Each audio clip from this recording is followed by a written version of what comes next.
All right. Pre-show hype. Yeah. Little, I knew you. McConaughey. I knew you had that one. There was one. There was one you were working on. You said was it McVay? Yeah, I'm not there yet. Not No. there. It's not ready for the public consumption. It's not Ed Ogeron. Let's put it that way. I know that you're working on it, so that's exciting. Keep it in the back pocket, and I'll break it out sometime, and you'll be surprised when it happens. All right. I just want to know how much work you've put into it. Have you has it been out of mind a little bit, or I've been talking to my daughter with it. Perfect candidate, right? Yeah, she probably thinks it's great. Yeah, she said nothing but great feedback so far. Smiles and farts and giggles. So now I just want to let everybody know that, and Kyle and Joe have already seen this, but new background for me tonight. Oh yeah, I'm going to be honest with you. I have a feeling you're going to get roasted. So I can't win with anybody then. There's just no winning. I have a bad feeling that you're going to get roasted by this. Listen, the colors match a team that won a football game today. So I don't know how. Did they win? They won the football game. So I just watch it. Troll me all you want. I don't care. Do I technically have a new background today too? Technically, yes. Okay. Yeah, but I don't know. All right. Some people are concerned that this is audio only. No, at 7:30, our faces will be seen. Yeah. Is this a new mock draft? No, it's whatever you guys want. I'm here. No, guys, what is with the? Paige is here to roast Chris. I'm getting trolled by the boss. The boss is trolling me. Hold on, since we're pre-gaming nothing, but we're still nevertheless we're pre-gaming the stream. Pre-game brought to you by our friends at Mighty Swell, of course. I'm doing cherry lime tonight, Joe. Ooh, I'll save mine for the show. I'll save. New background today. Joel Embiid is going off. That's good for Kyle. I know Ben Simmons hit a 3-pointer, so it's like. Excuse me? He's allowed to do that? That's part of his game? Oh, boy. I think it's his third career three. Joe, are the Bobcats playing tonight? Or? I wish. I have no idea. Imagine thinking I knew the answer to that. Ted is surprised I have a kid. He thought I was straight out of high school, he says. It's a 31 years old. No game for you. Saying that about me, man. So I would be happy with that. It is crabs with a C though, not a K. Ooh, it hurts. It's 7:30, guys. Do you want to do this? Yeah, let's do it. All right, here we go.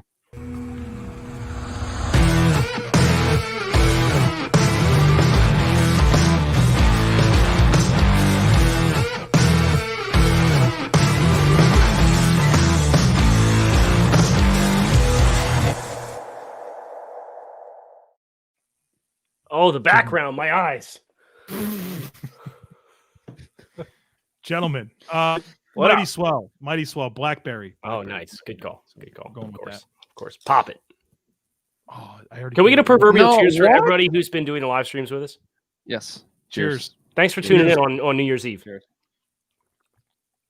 Keeping it light tonight, Yeah. Just hanging out. Casual. Yeah. We just want to hang out. So what New Year's Eve plans? Chris, Kyle, is it going to get crazy or what? What are you guys doing? Yeah, I'm hanging out with you guys. Talking football with my friends. Yeah. All right. Yeah. No. Watch a movie with the wife. Oh, what are we watching tonight? The Green Book. Have you seen this? I have not heard. I've heard it's very good though. Yeah, my brother loves it, and he's been waiting for me to watch it, and we've failed like 6 times, and so we're going to go for it here when we're done. Okay. Any New Year's resolutions we need to be aware of? This is a good thing for the comments. What is a New Year's resolution you have for your favorite football team? Ooh, very good. I have a personal one, and I want to go on record with it. Okay, very good. Yeah. I think Kyle will appreciate this. My New Year's resolution for 2021 is to proofread my text messages better. Wow. I'm bad. I know it. I'm bad, right? And the thing is, when I got the iPhone, and it's been too long now. It's been like 2 years since I've had the iPhone. So I can no longer say that I'm adjusting to the iPhone autocorrect because it's been kicking my ass for 2 years now. Correct. It's time for me to take this seriously. We've agreed upon the English language to communicate, and I got to do a better job of meeting the standard of English and not let autocorrect beat me. So I'm going to start proofreading my text messages tomorrow. Okay. All right. That's good, Joe. Got some good resolutions in the chat. Okay. What do we got? Anything good? We put Dion's up there. The Falcons finally signed a decent pass rusher. They tried to do Tack that. McKinley. They got Fowler, right? Yeah, they got Fowler. But they're not done there for sure. No. Can you think of any other examples of that? Teams that like the Broncos and quarterbacks, right? It's just like you just for whatever reason you just cannot get it right. Well, I mean, I think for quarterbacks we can go to a lot of teams and get yeah. So we like go to a different position because we can go quarterbacks all day. Who's a team that can't get it right? Offensive line of the Minnesota Vikings, right? We never stop talking about that. Keep swinging the bat. Yep. You know, at least for Miami, like they just ignored the offensive line and were like, "Oh, we're gonna find some one over the hill 34-year-old free agent who was cut for a reason and pretend like we fixed our line for a decade." Patriots and wide receiver. Yeah, that's a good one. Yep, that's a good one. I'll throw some other ones up here. New Year's resolutions for your teams. Yep. More play action, more pre-snap motion, hide Devin White in coverage by spying the running back. It's a lot. It's a lot. Yeah, I think you only have to pick one of those. Dude, Devin White gets a ton of sacks though. That's the one thing that like he may not be very good in coverage, but when they send him, like he's a good finisher. The third down value it's kind of like a weird conflict for off-ball linebackers, right? It's like, you know who's like that I just did in I just did his write-up. Cam McGrone's like that. Oh no. The linebacker from Michigan. Oh no. Don Brown blitzed the shit out of him, and he's really good as a blitzer. He's phenomenal as a blitzer.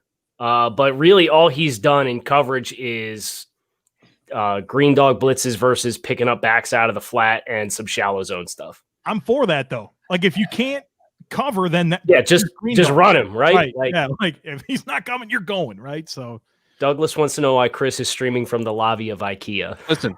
Let's make this. Let's do this right now. Let's get this out of the way because I've seen the comments all over the place. There were complaints in previous weeks that my background was just a blank wall. I now return to my childhood house. There's color to the walls. We have colors of a team that, by the way, won a football game today. So how dare you, Douglas, come after me? Okay, yeah, thank you, Kyle. Beat Army in I don't know whatever bowl, the Liberty Bowl. I don't even know what they bowl were down like 13 points, weren't they? They were down. Yeah, they were down most of the game, and then they had the ball late and won. They made a quarterback change too. I saw. No, the blank wall was not better, guys. This is much better. This is better than what we had previously. Come on, what are we doing? What a sad array, Chris. You're wearing a Mets shirt right now. Who likes getting roasted? God. Who likes the Mets? Are you gonna have a Mets cup too? Oh, Mets cup. I read an article today on The Guardian. Ali Connolly, you guys know him probably from Twitter, right? Yeah, so I know Ali. He contributed to this article where it was like forecasting 2021. Mm-hmm. Two very relevant takes were in that impact both of you guys. One was that the New York Mets would not meet expectations next year, and that they were literally have expectations. Well, I think so with their new owner and like very aggressive moves that they've been making. I don't want to talk a lot about that. I'm just saying that that's what he said. For you, he had the Dolphins going to the AFC Championship game next year. Oh man. Only if they go back to the retro uniforms full time. Well, that will help. That's the only way it's going to happen. What are they wearing Sunday? What are they wearing Sunday? I don't know. It's a good question. It's not throwbacks. Okay. It's probably the white tops with those stupid aqua pants. Do they know that the playoffs are on the line? It's winning it. Like you can't wear the aqua pants week 17 in the snow in Buffalo and expect to get in, but here we are. They're going to do it anyway. Bills are going white pants and blue jersey. Oh, then they're definitely going. Dolphins are definitely going white tops and aqua pants. Yeah, so there you go. Can we do a little pour one out for Fitz? All right, go ahead. Yeah, you were really upset about this today, and rightly so. So but you were very upset in the Slack. So Fitzpatrick, he was on the press conferences this week for the Dolphins, and they asked him like about the playoffs. He's been in the league 16 years. He's never been in the playoffs. Fitz, he comes in. They have this miracle ending to week 16, and never mind the fact that Tua is remaining the starter for the Dolphins. Like, could you imagine being Fitz and the playoffs are on the line and you've never been there in your career and it's week 17 and you're winning, you're in, and you can't even be at the game because you tested positive for COVID and you're in a contract year. So if he has COVID and it extends 2 weeks and they lose in the wild card round, he can't go to that game either. And then he's off the team. unless they re-sign him and bring him back. It's just like a really cruddy situation for Fitz. Question for you. Which Miami highlight do you like better? The Miami Miracle or the Fitz? Oh. What are we calling this? Fitz turn his head, heave it. What is that called? We can't have it the Miami Miracle again. It has to have a different name. Right. I don't know. So you could do some kind of pun on Christmas or something like that with old Saint which Fitz one? or You something can like only keep one. One is erased. It never happened. Fitz Miracle. He doesn't have the angle. Yeah, knowing how the story ended with the Miami Miracle, knowing they lost their last 3 games, like it makes it sweeter that it was against the Patriots, but at the same time, you went to 7-6 and then lost your last 3 games and finished 7-9. Do you see the comment from Lazy Boy Q? That's the answer. Fitz Miracle, yeah. It's the Fitz Miracle. Yeah. Beautiful. Okay. I think I'll take the Fitz Miracle too. Push it to 10 wins. Bias or like the impact, is that what it is? It's the gravity of the full, like, no, it took you to 10 wins. That's nothing to turn your nose up at no matter what. So heck no. Do you want to stay on football or do you want to go to a Vontel would you rather that I think could spawn a whole world of its own? Send it this way. Why not? I'll do that. Would you rather for $20 million? Most to least likely to do, we have to rank these things. Eat 50 bone-in hot wings in 30 minutes. Yes. Eat 20 hot dogs in 30 minutes. Or eat 6 double cheeseburgers in 30 minutes. There's a lot to unpack here, guys. There's a lot. I have lots of follow-ups. There's a lot going on here. Do I have to eat the hot dogs with the bun? That was question number 1 for me. Because if the bun's involved, it changes everything. Listen, as somebody who's paid money to do an eating challenge, the buns are what gets you. Yep. The buns kill you. Chris, have you ever heard this story? I don't believe so. Please enlighten me. Big Pig Challenge in Mobile, Alabama? No, go on, right, please. So there's the barbecue place. It's right down the street from Lab People's where they used to have the Senior Bowl practices. And in between practices, everybody goes to, you go to Sauce Q's and you get the barbecue and it's delicious. And then you go back to the Lab People's for the second team's practice and so on and so forth. Well, Joe, what was it? Thursday? Was it Wednesday? I think it was Wednesday. It was Wednesday. And like I had like a full-on like continental breakfast that morning anyway. And I had just kind of spontaneously decided, no, you know what? There's this 4.5-pound sandwich. You have to eat it in 40 minutes. I'm going to try it. And it was 2.5 pounds of barbecue, a pound of coleslaw, and a pound of barbecue sauce. And it came on 6 hamburger buns. Oh, the buns, man. The buns are killers. The buns with they sponged the barbecue sauce. Oh, you're doomed. So, yeah. So we came in, we left practice like 5 minutes early. We show up and you have to sign a waiver, first of all. So first red flag right there, right? Mm-hmm. So I sign this thing, I pay him, whatever. They start ringing this bell and they pull a table out and they stick it right in the middle of the lobby at Saucy Q's. And I'm sitting all by myself at this table. And next thing you know, like NFL personnel starts walking in. There's head coaches, there's GMs, the line's forming, and the line comes right past my table. And they're like, so what are you doing? I'm like, oh yeah, they got the big pig, so I'm going to try it. I was really good for the first. I got all the barbecue down. I got all the coleslaw down. And I just punted on the buns. It's the buns that kill you. So long story short, if you go to Saucy Q's, don't eat the continental breakfast before you try to do the challenge. They know who Kyle is. That's every year. Oh my God, we came back this past year. It was like 4 years ago. I came back and the girl who runs the counter started laughing when she saw me. Wow. Maybe okay. All right. I'm putting that on the list. So I think the answer is wings, hot dogs, burgers. No, I peak at 20 wings. I can't go higher than 20. No, yes, you could. Come on, what are you talking about? I've learned about myself. 50 is a lot. In 30 minutes, that's a lot. Yeah, if you give me an hour, I'd feel more comfortable about it. I kind of think I could do the hot dogs. I think the hot dogs was double cheese. No, it's a cheeseburgers. But the buns on the hot dogs are a killer. Yeah, it's double cheeseburgers, hot dogs, wings. Honestly, I know that seems crazy. That's ridiculous. So you'd have to eat all the bread first. Good luck.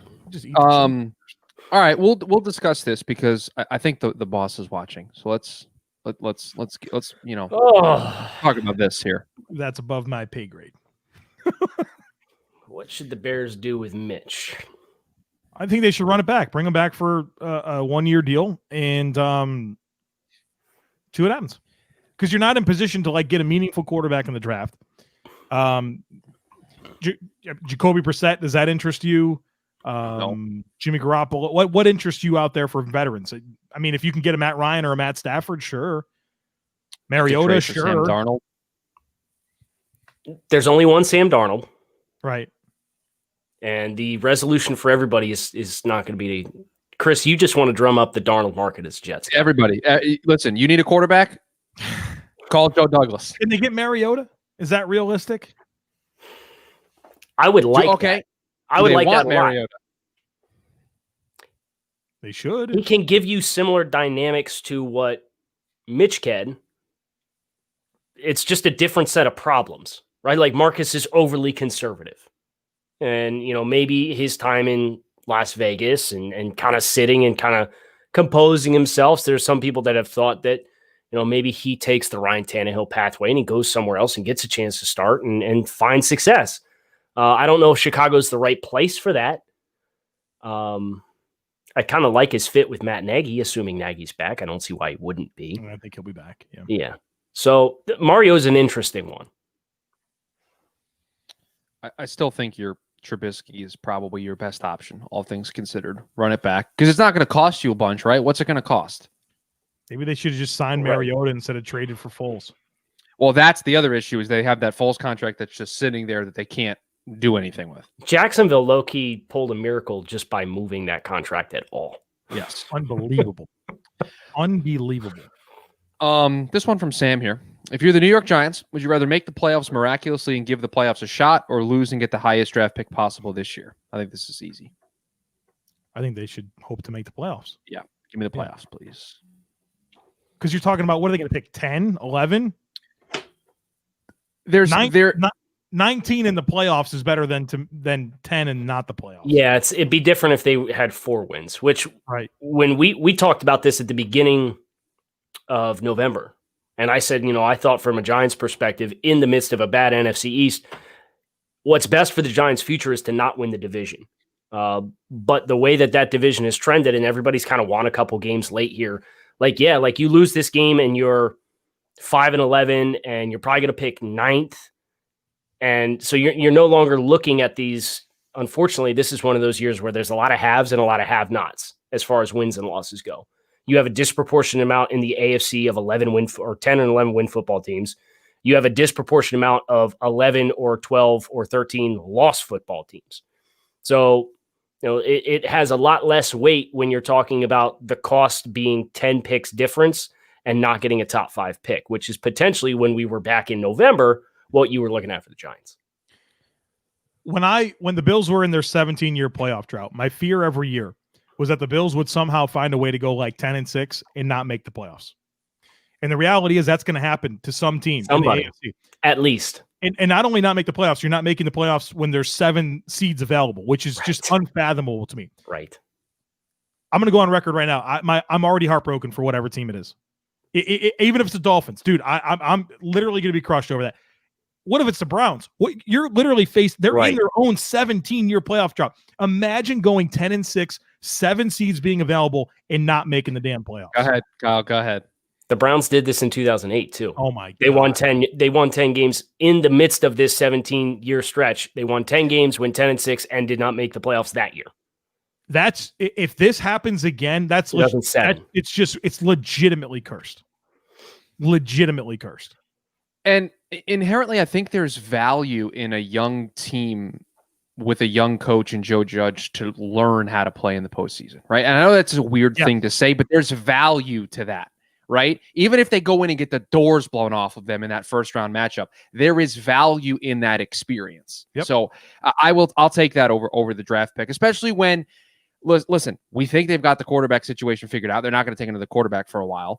They have a top running back who, if he comes back and is, somewhat what he was, he's coming off an ACL injury. That's going to be a question mark, but you have pieces around him to where you can be competitive next year. So get to the playoffs, learn how to play in those games, and then go from there.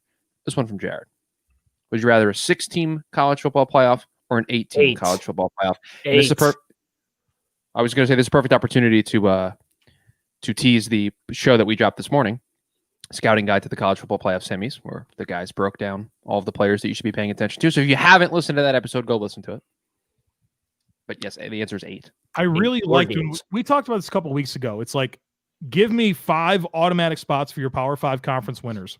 Then you still have plenty of space to get a bunch of wild cards. 2 at large and one of them, or 3 at large and one of them has to be a group of 6. Yeah, I mean, you're rewarding all the right things, right? Like, you know your course, right? Your course is clear. The objective, the it's not somebody voting on this. It's not a computer. It's literally like, if you win your conference, you go to the playoffs, you have a chance to win the national championship. It takes some of the, subjectivity out of it. And I think that's really good. And then we still get the best of both worlds, where then you go to the committee for their wild card spots, and then you do have that opportunity. Like, I feel like you just answer all of the questions that we have right now. Hey, Joe, Von Tell is very upset with me. I can see that. Is it this what he's referencing? Yeah. And Joe, I want to tell you the 3-round class that I gave the Cardinals, and I want you to tell me if this is egregiously bad. I just hope you found a replacement for DJ Humphries. He's just not a very good player. I just, wow, man, it's a fail. It's an F. They got Travis Etienne at 17. So far, so good. Be a perfect player for them. Tyson Campbell in the 2nd round. Exactly what they need at quarterback. Learned from Patrick Peterson. Okay. And I gave him Myjai Sanders in What's round not 3. to like? What's not to I like don't know. about that? Von Tell wants to blacklist me from doing mocks ever again. I'll put it up again. Kyle shouldn't be allowed to make mocks until the draft. He wants Etienne, Tyson Campbell, and Myjai Sanders. I know it. Von Tell doesn't like DJ Humphries. He's mad you didn't give them a No. Von Tell says DJ's been good this year. Joe, I know. Von Tell's mad at me and finds every opportunity that he can to let me know that DJ Humphries is a good player. Can I draft him a new head coach? Is that what you want? Like, hello? Can I sign up for that? We love you, Ventel, man. You bring great joy and value to what we do. Man. They're gonna have a Patrick Peterson conversation to have this offseason because he's a free agent. So, and this has been kind of building for a couple years for Arizona. Oh, it feels like it, I would be shocked if Patrick Peterson is wearing a Cardinals uniform next season. So where's he going, Chris? Tampa. Come on. That's not what I do on this show. But he's just not going to play in Arizona next year. Joe, you spoiled it because he's going to Tampa. Hey, Kyle, you're good. Kyle will be doing mocks. Overridden. Von Tell. Overridden. Just sorry, but you're out. Man. Okay, this one's for Joe.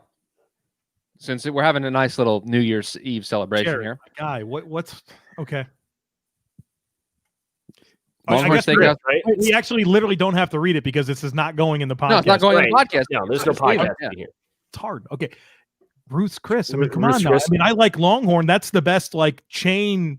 Ruth's Chris is a chain as well, but there's different tiers here of chains. I mean, Ruth's Chris is pretty elite place to eat, man. So I'm going to go to Ruth's Chris over Longhorn 11 times out of 10. Douglas in the comments real quick. Don't feel bad, Von Tell. Kyle hates one of my teams picked the most the last 2 years. So you fill me in on who that is. Well, and while we're here, yeah, airing of grievances on Kyle's mock draft. Let's just keep doing this. That's fine. I mean, the mock came out this week, the 3rd round. If you got questions about your mock draft, now's a great time. Drop them in here. I had him go Elijah Vera Tucker. What's not to like about that pick? Because it wasn't Kyle Pitts at 21. Was Kyle Pitts available at 21? He was. Oh, sheet. Yeah, you probably should have done that. Well, yeah, but here's the thing. And that was one of the big things of feedback that I got is, man, if Kyle Pitts goes that late, I'll lose my mind. Yes, but tight ends are weird spot. Tight ends and running backs are weird spots to slot, right? And my go-to spot for Kyle Pitts is the New England Patriots. But Trey Lance was on the board because of the way the rest of it shook out, and San Francisco had traded up. So they got Zach Wilson and kind of shook up the quarterback dynamic. And the domino effect was I'm still really trying to feel out where Kyle Pitts would slot in that kind of scenario. And I didn't really find hey, this team's really ready to just take it. And you're right. Some team inevitably would take best player available, and it would be Kyle Pitts, and he'd be off the board in the top 20. But I didn't find it. So he went to the Jets at 27. Oh, you blessed the Jets. Anything else you need to be aware? I got mock draft this week. It's a big one. The first one. That's Yeah. the final order. Any other tips, things I need to be aware of not to do? Broncos fans are going to be angry with you no matter what you give them. So just be ready for it to begin Broncos with. fans are the new Lions fans. Look, here's the thing about Denver fans. They've never like a couple of years ago was the first time they ever had consecutive losing seasons in like franchise history. Being a bad football team is very new to Denver fans. Yeah. But they're getting real familiar with it now. Yeah. Because they're kind of stuck in neutral here, which is a shame because you look at their roster, right? And it's like, Joe, you talked about developing quarterback with developing pieces, right? And how that's kind of a toxic. But if you just look at the roster, Denver has a talented roster, and they theoretically should have a head coach in Vic Fangio with how good he is defensively that can make it work. And second consecutive, they'll have a losing season again this year under Vic Fangio for the second straight year, and they just you got to get the quarterback right. And Joe, you've had some eye-opening stats about Drew Lock. I can't talk because they beat the Dolphins. So those are stats about Drew Lock. Those aren't my stats. Those are stats he earned. All right, this one from Sam. Would you rather have Carson Wentz for the next 3 years, Jared Goff for the next 5 years, or Dak Prescott for the next 10 years? Dak. No, what? Oh, Dak. Kyle. Long time, but he's clearly the best quarterback. It's clearly the best quarterback in Kyle, history. guys, you're going to be paying Dak Prescott way too much money for the next 10 years. What are we doing here? There is nothing Chris Schubert is concerned more with than paying quarterbacks. Here's the thing. If you get a good one, you're going to have to pay him no matter what. Right. The elite of the elite. None of these guys. Joe, I'm not. Are we going to rehash this? I do want to get your perspective on something, right? Because you and your cautiousness when it comes to paying quarterbacks, how would you navigate the Josh Allen situation if you're the Bills? How would you navigate the Lamar Jackson situation in Baltimore? No, I'm not paying Lamar Jackson elite money. I'm not doing it. Okay. And now do Josh Allen, who has an elite season this year. Josh Allen is different. I'm closer to putting Josh Allen in that elite tier of quarterback in which then you pay the guy than I am Lamar Jackson. But the issue that I have, and I have said this before and I will say it again, so before everybody jumps on me in the comments. I'm ready. Okay? You can pay the quarterback. That's fine. The Chiefs have paid Patrick Mahomes. The Seattle Seahawks paid Russell Wilson. The Green Bay Packers paid Aaron Rodgers. But do you know what those three guys all have in common? And I might have to check my facts on the Aaron Rodgers thing. But they all won Super Bowls before they got the big contract. So you can now live with the contract because you've won the championship. So here, let's use Baltimore as the perfect example. The moment you pay Lamar, you can't add anywhere else on the roster because you're paying him $35 to $40 million a year. And yes, I don't have any, I believe the Swedish word at IKEA is baklava for meatballs. I don't have any of those.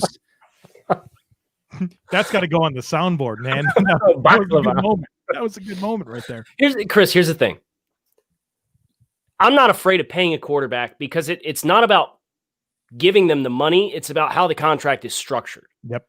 And if I'm assuming that I get Dak Prescott for 10 years, I'm not giving him a Giancarlo Stanton fully guaranteed, no questions asked, baseball monster contract that's going to cripple my franchise. So I'm assuming if I structure the contract the right way, I pay my quarterback, and if it goes 10 years, it means he's playing to the standard that's been set because that's not a 1-year contract. I'm not signing Dak to a 10-year contract. I'll sign him to 2 5-year contracts. And at that point, I hit year 3 or year 4 of each one of those 2 contracts, and I can walk whenever I want. Do you know what else Russell Wilson, Aaron Rodgers, and Patrick Mahomes all have in common? They're paid and they're Super Bowl contenders right now.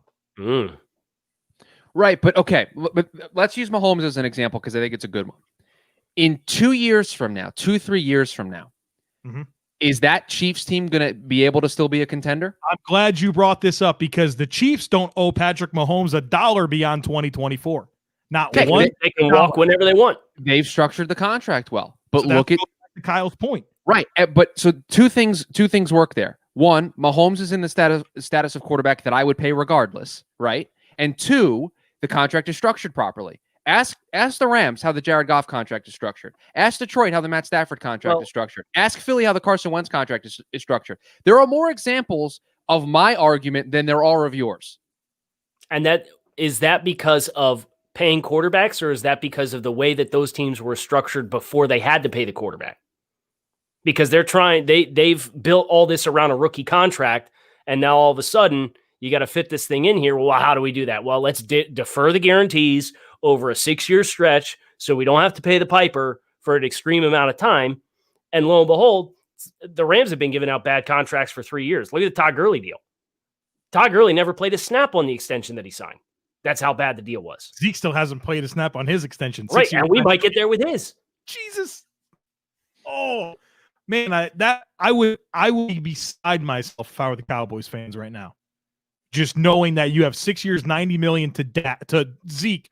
You're figuring out how to pay friggin' Dak. And this dude, like Tony Pollard is probably the better running back right now. What are we doing? So I think, Chris, your apprehension, I agree with your apprehension.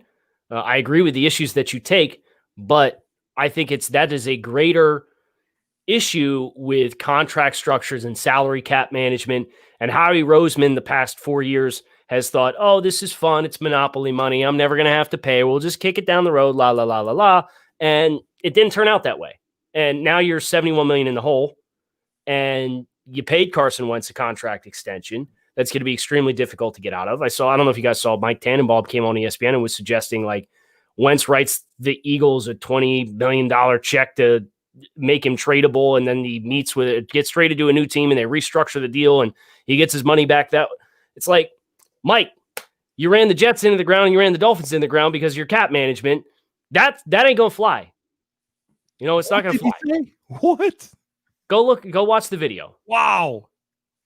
It was something about how they galaxy brained on us, right? Man. Yeah, and Mike has. I think Mike's evaluation of talent is fine, but where Mike got in trouble in New York and in Miami was salary cap management. And Chris, that is the sticking point, and that's where teams have to be better so that they can toe the line and tightrope between building around a rookie contract, paying the rookie contract, transitioning your roster. But a lot of that also comes with having franchise stability. And a lot of teams don't have that luxury. But places like Philadelphia, where Howie Roseman's been there for a decade, you don't have an excuse. So I have a couple of things here. One, sorry to the Greek community. Baklava is a Greek word. The Swedish word for meatballs is katbular. So my apologies for mixing up the two languages there. I just wanted to get that correction out of there. Two, I know what we focus on this show and at the Draft Network, but I will continue to pound the table and say that salary cap management is the number one asset a front office has at their disposal to win multiple championships and to continue to have a championship window. Nobody does it. Right. And this is why, and I'm going to bring up a name, and I can feel Sam in the Twitter comments, just in the YouTube comments, ready to jump on me. This is why I have my Deshaun Watson take. Because you've paid Deshaun Watson the contract that you've paid him, you don't have a championship window. It's gone. Thanos has snapped it away. It doesn't exist. The contract you have to worry about. Laramie Tunsil, $22 million. Right. It's Tunsil, it's McKinney, it's Cunningham, it's Merciless. And let's striking out on all the DBs they've drafted. Let's go over three of those four contracts: McKinney and Cunningham.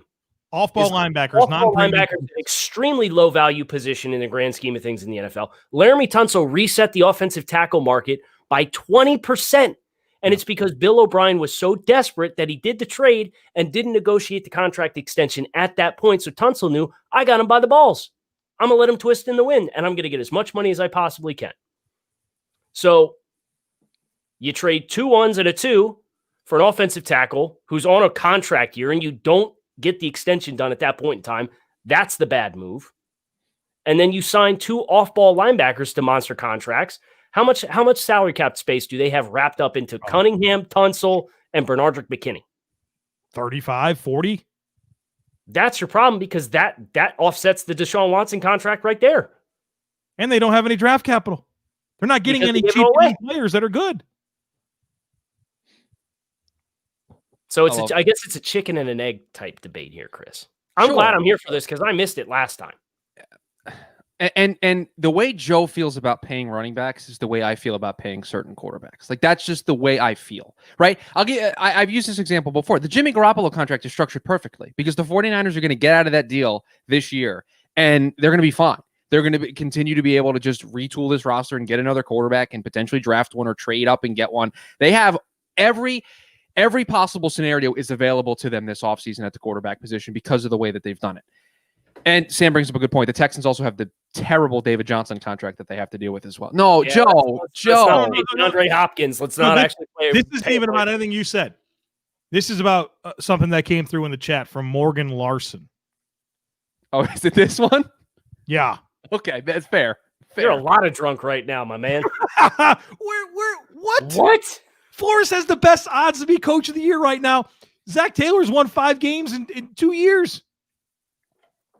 Brian Flores, with the team that he had in 2019, had more wins over the last 9 games of the season than Zach Taylor's had in 32 tries. 31 tries. Let's be fair. 31 tries. Not a math guy. Not a math guy. But hot take, they're not winning on Sunday. You're not beating the Ravens with a playoff spot on the line. Oh yeah, Ravens are killing. Brandon Allen at quarterback. Yeah. No, not happening. All right, since we're doing this salary cap conversation, the Packers should pay Aaron Jones because he wasn't used much in college or the NFL, and he will be closer to $9 to $10 million. Hey, Joe, you got that poop hat available? I literally have a no exceptions policy with this paying running back stuff. There's not. It's a good take by you. Yeah, it's a good take. I said McCaffrey, Kamara, all of them. None of them. That contract's going to be a lot bigger than $9 or $10 million too. That's the other thing. He's a very good player. Yeah, I just, it's so tough for me. The cap is such an important asset, yet it just feels like general managers, I'll use your term, Kyle, just throw it around like it's monopoly money. Like, oh, just, not a care in the world. Yeah, there'll be more of it. They just don't care. It bites you at some point. I need Chris to deal with Dylan's question here. Dylan, yeah, I need the answer there. It's Bills. It's Bills. These are 2 long-suffering fan bases. It's Bills because of the New York connection. Oh, okay, that's fair. I can't fight with it. Any relevancy in the eastern part of the state? I'm sorry, what did you say? Can you repeat that? At all? Like in eastern New York? Not really. My sister's a fan, but that's just because she went to school up by there. But that doesn't really. No, they're not really that relevant. But I would have to pick the Bills again because of the New York side of it. All right, let me find some more here, guys. I'm trying to get us out of this salary cap conversation. Steaming at this atheist for the cause at 804 take. The atheist for the cause at 804. This one, go ahead. Yeah. Brian Flores doesn't deserve Coach of the Year. His big accomplishment is being better than himself. 2 years ago, they were a 7-win team. Ooh. Do we have to go through what they lost 2 years ago to 2019? Just here pass. Through? Yeah, can you pass it through? Leading passer, leading rusher, top 3 leading receivers, top 2 offensive linemen, the top 2 sack artists, the top 2 tacklers on the team. All of that gone from 2018 to 2019. And they didn't replace them because they brought in a bunch of Island of Misfit toys and first-round busts and the Robert Kimdiches of the world. Those are the kinds of players of the Taco Charltons of the world. Those are the players that the Dolphins played. They were playing a guy who was on the street every 2 weeks was now a starter in the secondary or the second half of the season in 2019 for the Dolphins. So, yes, they were a 7-win team in 2018, and they arguably should have been better than that. But if you look at the point differentials, I like this. I do a lot of Dolphins coverage. You look at the Dolphins' point differential in 2017 and 2018, the 2 years before Brian Flores got there. They were 2 of the top 5 worst point differentials in the history of the franchise. They went 6-10 and 7-9. The year Brian Flores got there, they were the second worst point differential in franchise history. And now they're on the cusp of scoring 400 points in a season and allowing less than 300 points in a season. They're 18 points better margin of victory this year versus what they were last year. 18 points. With 1 to go. With 1 to go. 18 points per game better on the scoreboard than what they were last year.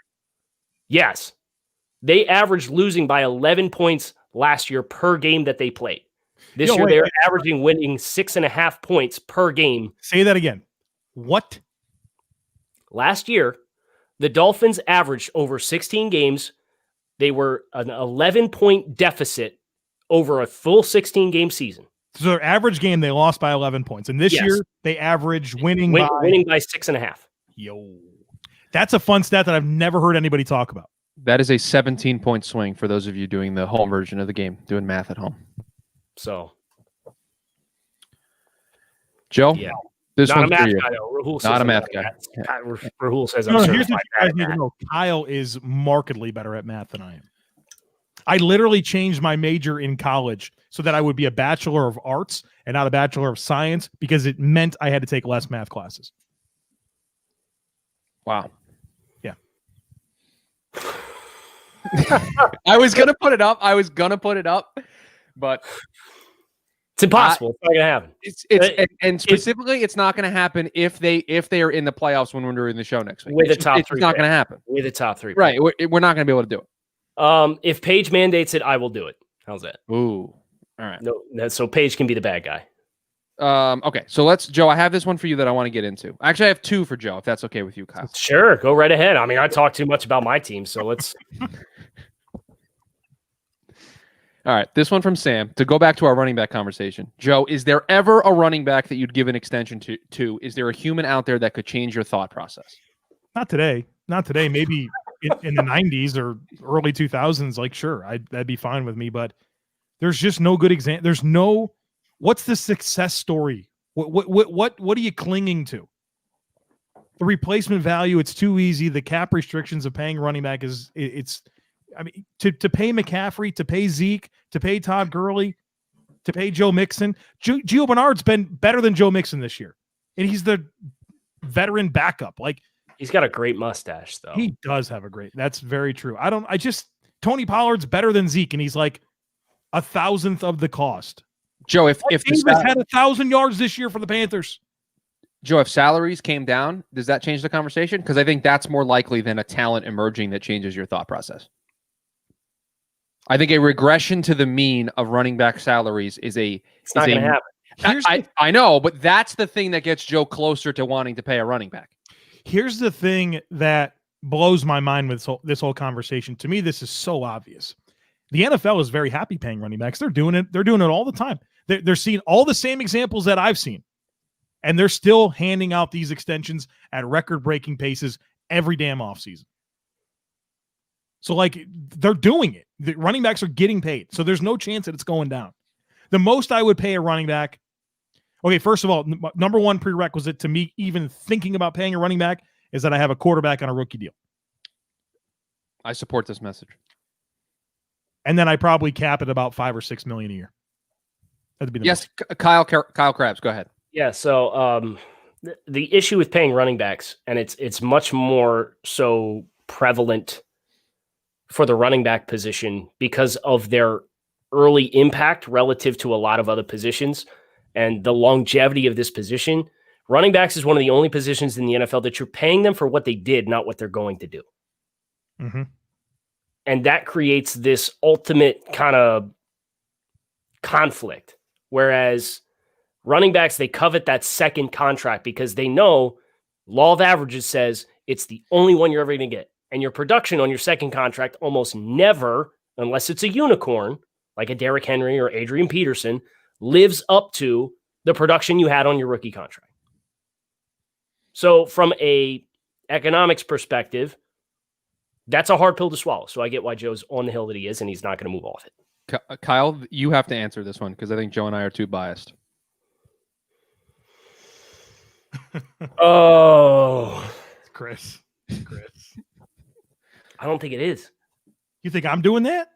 Chris ain't paying Dak $40 million. It ain't happening. Running back it ain't happening on this planet. I'll pay my running back room $16 million combined across 4 years. I might like my individual dollar amount for the running back room would be like $5 million. Couldn't go higher. Like that includes like my random like veteran special teams guy. Joe, what's more likely? You paying a running back $16 million or you eating onions? That was one. That was something. Let me if I was an NFL general manager, my life was on the line. Load up the Vidalias. Jeez, man. By the way, page threw this out here. This will be fun. Merch. I don't know how hashtag merch. Hashtag merch.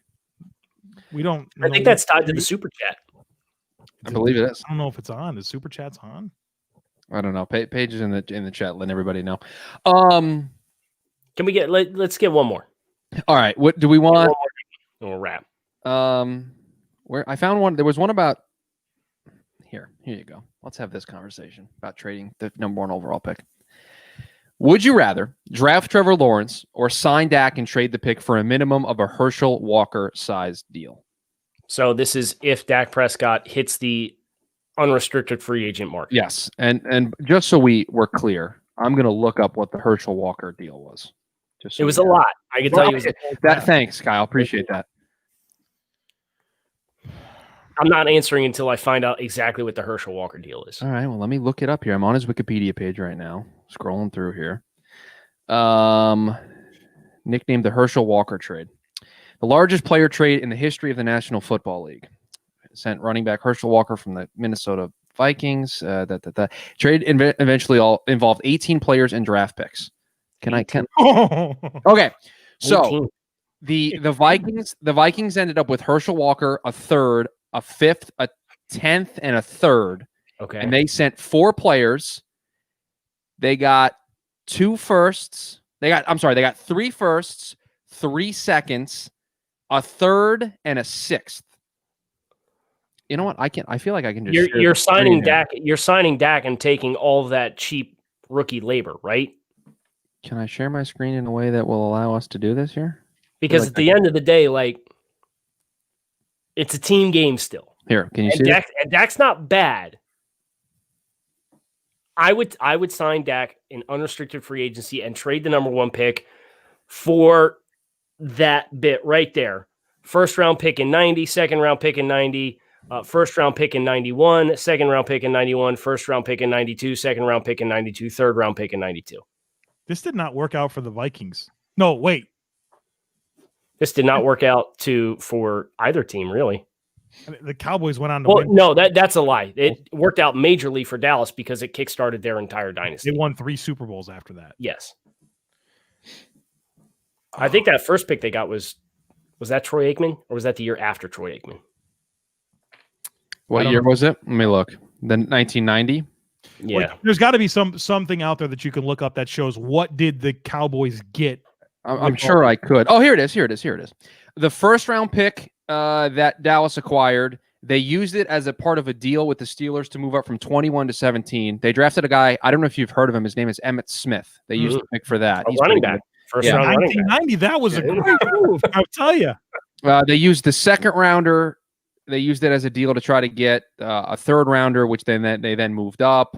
They used a pick to get Russell Maryland. They used that was another first with the first overall pick. They used Minnesota's first as part of a deal to get the number 1 overall pick in 91 to take Russell Maryland. They then used the first in 92 as part of a deal to get New England's first and second round pick. Then they used that to move up 2 spots to get Kevin Smith. And then they got Darren Woodson that year as well. Boy, there's a lot going on in this trade. You take the picks. Yeah, I'd take the picks. So here it is. At the end of the 1995 season, the Minnesota Vikings ended up with 0 Super Bowl appearances in Jake Reed. The Dallas Cowboys ended up with 3 championships: Emmitt Smith, Russell Maryland, Clayton Holmes, Kevin Smith, Darren Woodson. 3 Super Bowls. This is, you know what? Raul brings up a fantastic point. Didn't get it once during that whole conversation. I don't even think Kyle really likes that song. That's what's funny about the whole thing. But that's part of the bit, right? Is that anytime the Minnesota Vikings get said, he did. Man on the Minnesota Vikings. But I had to set it up for him. Was it yesterday's show? Yeah. Like pulling teeth. I feel bad that Paige teased that we can give away some merch, and we're like not doing. No. It was a hypothetical. I think it was. I think it was for the future. Yes, it's not for right. We could. Yeah. Set up some merch. Super. I don't think she meant like this second, Joe. Oh, okay. I don't think she meant that. I'll back off and calm down. Yeah, please. Right, good. Cool your jets. Is that it, guys? Is that an end of 2020 of the draft dudes? I think so. I think the last show of the year. This was fun. Great time hanging out. We had a lot of interaction. A lot of folks tuned in. Glad you guys could come hang out with us and pregame New Year's Eve a little bit. Hit subscribe on the show if you're listening live, because we're not putting this on the feed. We're off tomorrow, Right. but we wanted to hang out with you guys anyway. So go hit subscribe if you haven't already on the Draft Dudes podcast. Monday, it's a busy day. It's Black Monday, which is going to be a non-fun day, but we'll make sure we get into a lot of that for Takes on Takes and Wednesday's show. A lot of changes coming for a lot of teams, unfortunately, and we'll be here to steer you guys through that. And Paige DeMacco's confirming we're giving away merch in 2021. There you go. So more importantly, hold on. More importantly, last show before Gase is fired. Let's go. Hey, Kyle and I are going to be talking about our playoff matchups next week. Oh, I hope so, Joe. I hope so. We'll see. I hope so. This is how I feel about it. I want the Dolphins to make the playoffs. I don't necessarily want it to be because they win on Sunday. Isn't that weird though? Wow. So you're hoping the Browns lose? How that's mean of you, Joe. It is. I'm being honest though. I do want the Dolphins to go to the playoffs. I would love for the Dolphins to go to the playoffs. I bet. I want my friends to be happy, so I hope you guys both make it to the playoffs. Oh, even though thanks, one of you is already there. We show up happy on Monday if Gase is fired. Dolphins are in the playoffs. Two teams in the playoffs. I think I'm good. Yeah, you'll be all right either way. I'll be all right. Thanks for watching, guys. I'd be happy if we don't play the Ravens in the wild card round. That's a wrap. We're done here.